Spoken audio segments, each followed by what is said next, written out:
नमस्कार दोस्तों, मैं अनामिका आप सबका अनामिका एस्ट्रोलॉजी में हार्दिक स्वागत करती हूँ। आज हम बात करेंगे सितंबर 2025 की धनु राशि। सितंबर का महीना आप भुला नहीं पाओगे। महीना ऐसा जो आपको हर पल एक नया बदलाव दिखाएगा। हर एक दिन आपको एक नई राह चुनने का मौका देगा, लेकिन बहुत सी ऐसी कठिनाइयाँ भी इस महीने दिखेंगी जिसके लिए पूरे डटकर आपको मेहनत करनी है, उपाय करने हैं और समय को खास बनाना है। हर छोटी छोटी बात आज की वीडियो में सितंबर के महीने की आपको बताने जा रही हूँ, क्योंकि दोस्तों वीडियो के अंत में आपको वो तारीखें भी इस बार मैं आपको नोट करवाऊंगी जो यात्राओं के लिए बिल्कुल भी उचित नहीं है। कई बार मैंने आपको जनरल तरीके से भी समझाया कि कुछ हर महीने तारीखें आती हैं जिस समय में यात्राओं में दुर्घटना के चांसेस बढ़ जाते हैं, लेकिन इस बार मैं आपको पूरी तारीखें गिनकर बताऊंगी। आखिरी में देखिएगा और उन तारीखों पर यात्राएं वर्जित रहेंगी।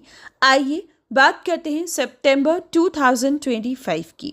सितंबर के महीने में ग्रहों की स्थिति बताने से पहले एक और विशेष बात दोस्तों, आज की जानकारी में विशेषकर बाजारों के हाल के बारे में भी बात करेंगे। कमोडिटी सेक्टर और स्टॉक मार्केट से जो लोग जुड़े हैं, आपके लिए बारीकी से एनालिसिस कर बताया गया है कब बाजारों में उछाल और कब गिरावट आएगी। पूरी जानकारी देखें। आइए बात करते हैं सितंबर 2025 की। इससे पहले सभी से निवेदन है, वीडियो को लाइक जरूर किया करें, कमेंट बॉक्स में जय श्री राम लिखा करें। आइए बात करते हैं सितंबर की। तो सितंबर के महीने में आपको 4 बार ग्रहों की स्थिति बदलती दिखेगी। पहली तारीख पर अगर ग्रहों की स्थिति की बात करें तो बृहस्पति मिथुन राशि में, शुक्र कर्क राशि में, सूर्य बुध केतु की युति सिंह राशि में, मंगल कन्या राशि में, राहु कुंभ और शनि मीन राशि में होंगे। और दोस्तों शुक्र इस महीने राशि परिवर्तन करेंगे 15 सितंबर को और 9 अक्टूबर तक सिंह राशि में रहेंगे। बुध का राशि परिवर्तन भी 15 सितंबर को दिखाई देगा। सूर्य का परिवर्तन 17 सितंबर को होगा और मंगल का 13 सितंबर को, यानी कि 1 से लेकर 13 तक हाल एक जैसा दिखेगा और 13 सितंबर से बड़े चेंजेस दिखाई देंगे, क्योंकि दोस्तों ग्रहों की स्थिति 13 सितंबर तक एक जैसी है, इसलिए ज़्यादा बदलाव नहीं आएगा। लेकिन 13 सितंबर से बाजारों में, खास तौर पर स्टॉक मार्केट कमोडिटी सेक्टर में आपको तेज़ी दिखाई देगी और ये तेज़ी ऐसी होगी जो पकड़नी मुश्किल। साथ ही दोस्तों इस महीने गेहूं, चना, दाल, सोना, चांदी, तांबा, पीतल, ये सब चीज़ों में भी आपको अच्छी तेज़ी शुरू में दिखाई देगी। 12 दिन, शुरुआती 12 दिन इन सब चीज़ों में तेज़ी रहेगी। स्टॉक मार्केट थोड़ा मंदा रहेगा, जबकि 13 तारीख के बाद इन सब चीज़ों में ठहराव आएगा और स्टॉक मार्केट में आगे बढ़ने का मौका आपको मिल पाएगा। वहीं दोस्तों इस महीने अगर हम बात करें 25, 27, 28, 29, 30 यानी कि आखिरी दिनों की, तो वो भी काफ़ी तेज़ी का इशारा दिखा रहे हैं। यानी कि अगर हम देखें तो इस महीने 13 तारीख से बदलाव दिखता है और इस महीने का अंत बाज़ारों में काफ़ी तेज़ी लेकर आएगा। तो स्टॉक मार्केट कमोडिटी सेक्टर से जुड़े लोग इस महीने काफ़ी अपॉर्चुनिटीज़ देख पाएंगे। अब बात करते हैं हर एक ग्रह आपको क्या देगा। शुरू करेंगे मंगल से। सबसे पहला परिवर्तन होगा 13 सितंबर को मंगल का। 13 सितंबर तक कोई ज़्यादा बड़ा चेंज नहीं दिखता, लेकिन 13 सितंबर से मंगल का बदलना पूरे महीने की चाल को बदल कर रख देगा। 13 सितंबर तक की बात करें तो मंगल आपको काम करने की क्षमता देगा, लेकिन स्वभाव में क्रोध देगा। साथ ही मंगल सीमा प्रांतों के लिए थोड़ा भारी दिखेगा। डिफेंस के लिए एक्टिविटीज बढ़ सकती हैं। मंगल इस समय आपको पराक्रम, जोश, उत्साह, तेज गति जरूर देगा, लेकिन मंगल की वजह से ये समय विशेषकर उन लोगों पर भारी पड़ सकता है जो परिवार में पहले से अशांति झेल रही हैं। ये समय परिवार में कले कलेश बढ़ने वाला है, लेकिन 13 सितंबर से 27 अक्टूबर मंगल का लाभ स्थान में रहना सबसे पहले स्टूडेंट्स को बेस्ट रिजल्ट देगा। पढ़ाई में कंसंट्रेट करने में मदद करेगा। सही स्कूल कॉलेज स्ट्रीम चुनने का मौका देगा। इच्छाओं को पूर्ण करेगा। रिलेशनशिप मैरिड लाइफ को मधुर बनाएगा। सिंगल को अच्छे प्रस्ताव देगा। मेडिकल फील्ड के स्टूडेंट्स के लिए सबसे बेस्ट साबित होगा। आईटी सेक्टर में मजबूती आएगी। मंगल की कृपा से डिफेंस और खेल कूद से जुड़े संबंधित लोगों के लिए भी समय बहुत खास होगा। मंगल का तुला राशि में आना आपकी यात्राओं से जुड़े व्यापार में आपको लाभ देगा, यात्राएं करने का मौका देगा। साथ ही जो लंबे समय से बाहर पढ़ना चाहते हैं, आपकी इच्छाओं को पूर्ण करेगा। मंगल आपके लिए शुभ रहेगा। और अगर संतान की कमी है, इच्छा है, तो इस महीने प्लान करना, ट्रीटमेंट का प्रारंभ करना उपयुक्त होगा। लेकिन दोस्तों, हमेशा ऐसे बड़े फैसले लेने से पहले कुंडली का विश्लेषण करवाना चाहिए, विशेषकर वो लोग जो आईवीएफ के लिए कोशिश करते हैं और बार बार अनसक्सेसफुल रहते हैं, बार बार आपको परेशानी झेलनी पड़ती है। तो अगर सक्सेस चाहिए तो पहले कुंडली का विश्लेषण करवाएं और फिर आईवीएफ जैसे प्रोसेस में आगे बढ़े। नहीं तो दोस्तों, हर रोज मैं सुनती हूँ कि लोग बहुत सी परेशानियां झेलते हैं और उसके बाद सक्सेस नहीं मिलता। तो हमेशा बड़े फैसले कुंडली विश्लेषण के बाद करें। अगर हम बात करते हैं इस महीने की, तो इस महीने गोचर में स्थिति संतान सुख देती है, लेकिन अगर कुंडली में भी योग हुआ तो आगे बढ़ा जा सकता है। वहीं मंगल की कृपा से आपको सरकारी नौकरी की अच्छी अपॉर्चुनिटी इस महीने मिलती है। उपाय भी कर सकते हैं ताकि चीजें और बेहतर हों। बात करते हैं शुक्र की। शुक्र इस महीने 15 सितंबर को अपनी राशि बदलेंगे और आपके समय को पलट कर रख देंगे।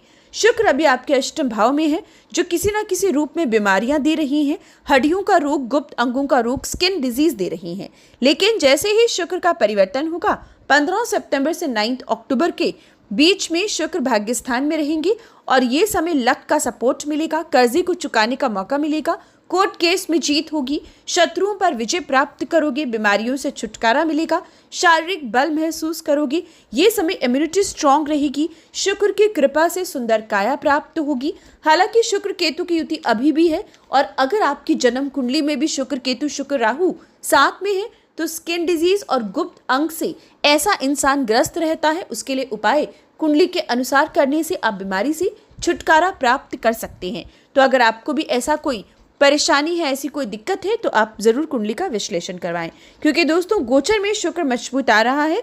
15 से 9 अक्टूबर तक का time hotel line, tour and travel, modelling, TV, film industry, खाने पीने का काम, ज्वेलरी, कॉस्मेटिक, कपड़े का व्यापार आपको लाभ देकर जाएगा। वहीं यात्राओं से जुड़ा काम सबसे ज्यादा लाभ आपको 15 सितंबर से देगा। बात करते हैं बुध की।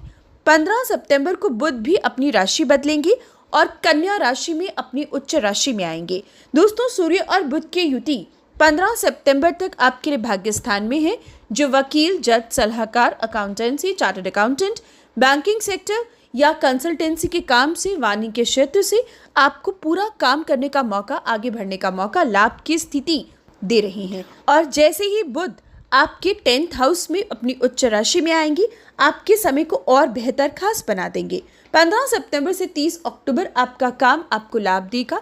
आप तेज गति से, अपनी मीठी वाणी से लोगों को प्रभावित कर पाएंगी, अच्छी सलाहकार साबित होंगी, कीमती वस्तुएं घर लाओगे, रियल एस्टेट में लाभ कमाओगी, जीवन साथी की तरक्की देखने को मिलेगी, जीवन साथी का विशेष सपोर्ट लाभ प्राप्त होगा। कुल मिलाकर बुध इस महीने सबसे ज्यादा मजबूत है। साथ ही सूर्य भी काफी अच्छी स्थिति में है, लेकिन सूर्य शनि की समसप्तक की स्थिति आपको परेशान कर सकती है। दोस्तों, 17 सितंबर तक सूर्य सिंह राशि में रहेंगे, जो राजनीति, सरकारी काम के लिए काफी अच्छे नजर आएंगे। पिता के व्यापार में लाभ होगा, पिता की संपत्ति पाने के योग बनेंगे। लेकिन सूर्य जैसे ही अपनी राशि बदलेंगे, 17 सितंबर से सूर्य और शनि समसप्तक में आएंगे, जो राजनेताओं के लिए भारी होंगी, पिता पुत्र की अनबन की स्थिति बनाएंगी। ये समय वाद विवाद परिवार में बढ़ सकते हैं या सिर का दर्द बार बार आ सकता है। इसके अलावा कोई दिक्कत नहीं है। सूर्य का कर्म भाव में बुध के साथ आना आपको मेहनत कर कर भाग्य से बहुत कुछ देकर जाएगा। सरकारी नौकरी की अच्छी अपॉर्चुनिटी देगा, प्रमोशन, इंक्रीमेंट के योग बनाएगा, पिता के व्यापार से जुड़ने का मौका देगा। साथ ही साथ दोस्तों, सूर्य का 10th हाउस में आना आपका एक अलग ही दबदबा कायम करेगा। लोग आपके इर्द गिर्द रहना पसंद करेंगे। सूर्य आपको मान सम्मान कमाने का मौका देगा। सूर्य आपके भाग्य स्थान का स्वामी है। जब कर्म भाव में आएगा तो कर्म को भाग्य से जोड़ेगा। कुल मिलाकर इलेक्ट्रॉनिक और इलेक्ट्रिकल फील्ड के जुड़े लोगों को बहुत लाभ होगा। व्यापारी धन में खेलेंगे। सूर्य ये समय स्टॉक मार्केट, कमोडिटी सेक्टर में भी आपको उन्नति देगा, कमाई का जरिया देगा, नई इन्वेस्टमेंट देगा। समय आपके लिए उचित रहेगा। बात करते हैं बृहस्पति की। दोस्तों, बृहस्पति अविवाहित को अच्छे प्रस्ताव इस महीने देगा, संतान सुख देगा। विशेषकर दूसरी संतान के लिए प्लान करना अच्छा नजर आएगा। पार्टनरशिप में आपको लाभ देगा। सोने पीतल तांबे के व्यापारियों को अच्छा लाभ देगा। शिक्षा के क्षेत्र में उन्नति देगा। एजुकेशन फील्ड से जुड़ी सरकारी नौकरी के योग बनाएगा। वहीं दोस्तों इस महीने अगर हम बात करें राहु केतु की, तो वो भी उच्च भाव में है, जो आपको कूटनीति, चालाकी, तेज गति जरूर देगा। यानी कि आपके लिए समय बहुत ही खास है। हालांकि शनि की ढैया चल रही है, इसके लिए कुछ उपाय करने होंगे और खास तौर पर रियल एस्टेट में जब इन्वेस्ट करो तो लापरवाही त्यागनी होगी। कोर्ट केस कोई चलता है तो उसमें स्ट्रेस इस समय आ सकता है, इसलिए उसके उपाय करने हैं। हालांकि कोर्ट केस से बाहर निकलने का मौका शुक्र देगा, लेकिन शनि चीज़ों को वापस खींच रहा है। अगर आपकी जन्म कुंडली में शुक्र कमज़ोर है या आपका शनि कमज़ोर है तो विशेष उपाय कीजिएगा, लेकिन अगर शनि मजबूत है तो ज़्यादा स्ट्रेस मत लीजिएगा। बात करते हैं उपाय की। सबसे पहला उपाय, प्रत्येक धनु राशि का व्यक्ति रात में चंद्र बीज मंत्र पढ़कर सोया करे। खास तौर पर किसी गरीब कन्या के विवाह में चांदी का दान करें साल में एक बार। अगर आपकी जन्म कुंडली में चंद्रमा कमजोर है, क्योंकि गोचर में धनु राशि के चंद्रमा की स्थिति कमजोर पड़ती है, लेकिन अगर आपकी जन्म कुंडली में भी कमजोर है तब कीजिएगा। साथ ही दोस्तों इस महीने अगर हम उपाय की बात करें तो पीपल पर सरसों के तेल का दिया शनिवार को जरूर लगाएं। विशेषकर मीठे पान का भोग गणपति जी को लगाना शुरू करें और शुक्रवार के दिन गरीब स्त्रियों को सफेद वस्तुओं का दान करें। तो दोस्तों अब बात करते हैं उन तारीखों की जिस समय में यात्राएं वर्जित रहेंगी।